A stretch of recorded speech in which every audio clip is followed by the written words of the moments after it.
ভাইরা আমার বন্ধুগণ, আজ থেকে প্রায় 1000 বছর আগে আমার আল্লাহ রাব্বুল আলামিন তামাম দুনিয়ার মানবগুলাকে সৃষ্টি করলেন এবং আমার যে মানবগুলি দুনিয়ার জমিনে চলে আসলো, মানবগুলি দুনিয়ার জমিনে চলে আসার পর তারা যে আল্লাহ কি মানা দরকার সে আল্লাহকে বাদ দিয়ে দাম্ভি বন্য জীবন শুরু করে দিল। তাই নানান মানুষ নানান অন্যায় বিরোধ করতে করতে মানুষগুলি যখন ভ্রান্ত পথে চলে গেল, ঠিক তদানীন্তন সময়ের খারাপ মানবগুলাকে ভালো বানানোর জন্য, অসভ্য মানবগুলাকে সভ্য বানানোর জন্য, অভদ্র মানবগুলাকে ভদ্র বানানোর জন্য, অন্ধকার আচ্ছন্নের ভিতরে পড়ে থাকা মানুষগুলাকে আলোর পথ দেখানোর জন্য, আল্লাহ ভোলা মানবগুলাকে আমার আল্লাহ পাক রব্বুল আলামিন আল্লাহ ওয়ালা বানানোর জন্য আমার মাওলা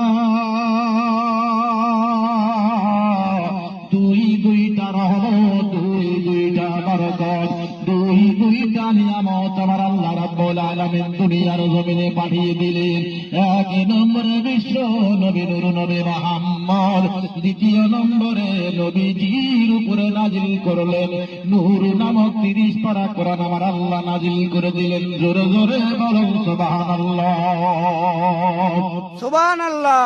আল্লাহ রাব্বুল আলামিন ডাক দিয়া বললেন, নবী গো,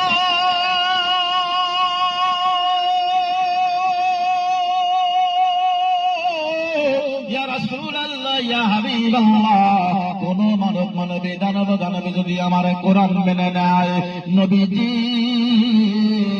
কেউ যদি আমার কোরআনের পরে সারেন্ডার করে, কেউ যদি আত্মসমর্পণ করে, ও নবী গো, আমার পক্ষ থেকে আপনি তাদেরকে জানিয়ে দেন আমি আল্লাহ তাদের জন্য 2টা জিনিস পুরস্কার দেব। 1 নম্বরে আমি আল্লাহ জিন্দেগির গুনাহ মাফ করে দেব, 2 নম্বরে আমি আল্লাহ বিনা হিসাবে তাদেরকে জান্নাত দিয়ে দেব। জোরে জোরে বলুন সুবহানাল্লাহ, সুবহানাল্লাহ। أنزلنا عليك الكتاب للناس